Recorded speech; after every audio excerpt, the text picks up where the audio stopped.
Why is this continuing to happen? Well, we've always argued that a culture of impunity is the main problem when it comes to sexual violence in Egypt. For years and years, women in Egypt on a daily basis have experienced sexual harassment. The government has never tried to do anything about that.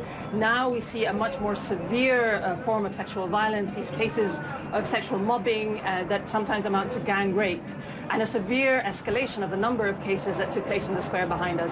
And it's all government inaction and a culture of impunity and a failure to prioritize this. That's the reason. What advice, given all of that, would you give to women who are still going into the square and still insisting on protesting in spite of the dangers they face? Well, look, I think Egyptian women are incredibly brave to go into Tahrir in the evenings. And I think all women wanted to be fully involved in the street protest movement over the last few years.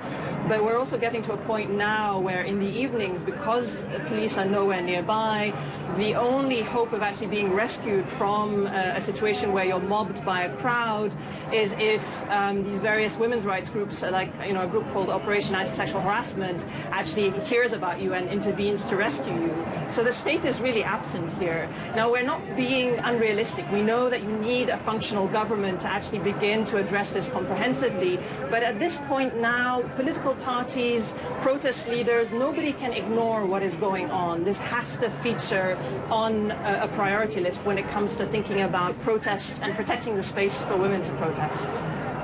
What about groups that have been down there in Tahrir Square and elsewhere that have formed in order to go out and protect the women who are there?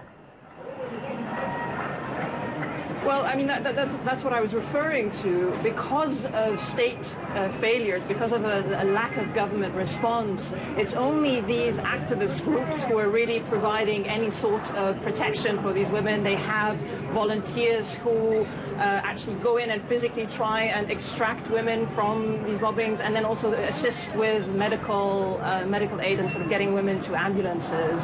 And I think this is really an illustration of where we are after 2 years of these cases of mobbing.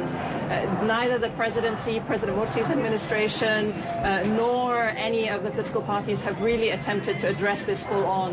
This is a long-term and very serious problem that is not about a political decision. It'll take a far more comprehensive approach to address it. And I think the fact that only these activist groups are doing anything about it right now is really a sad illustration of how the government has really not paid very much attention to this.